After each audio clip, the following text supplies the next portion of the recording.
Hi, this is Adrienne from HHS Holistic Horsemanship Services. Kara asked me to make a couple videos during this time of staying put and not going out much. So just wanted to introduce you to these two guys. Even those of you who have been out to the farm haven't met them because they live at my home address. So this is Little Dot and this is Big Dot, better known as Jelly and Bean. About 2.5 years ago, Middleburg Humane Foundation was looking for fosters due to an animal hoarding situation in Louisa County. They discovered about 500 animals that were in very poor health, and they had some pregnant goats that needed fostering.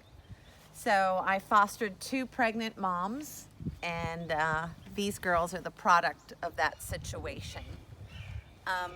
Unfortunately, about 48 hours after they were born, their mother became septic, and we did everything we could with emergency veterinarian care, but we lost her. And we think partially that was due to the poor nutrition that she had suffered during the hoarding situation in Louisa County. So we got a quick in-service from our veterinarian on how to feed these guys and with supplemental milk. And we kept them in the house for about 8 weeks in a playpen. They initially were fed about every 3 to 4 hours.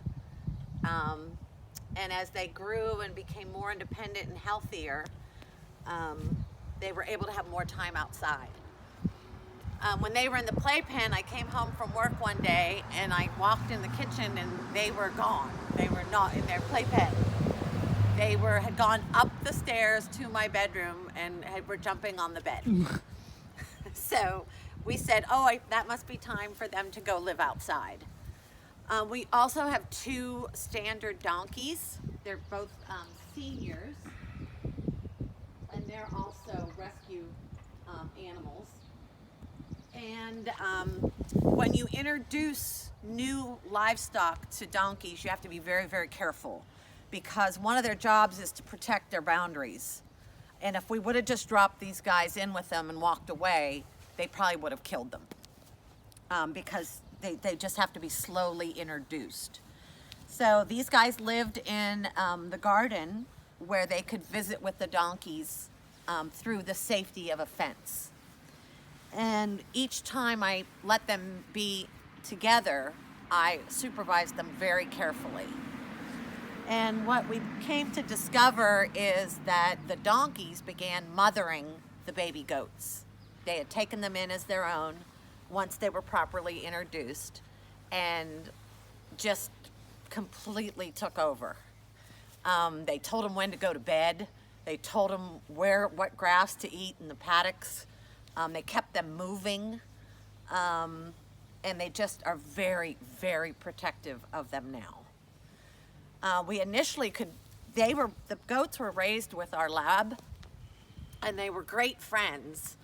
But once we brought them out and they began to live with the donkeys wouldn't let our lab near them anymore because they became like their own. So they're very, very domesticated. Most goats are not this friendly, but because they were bottle fed by my daughter and myself, they became very attached to us, obviously. So anytime we come out here, this is kind of what they do.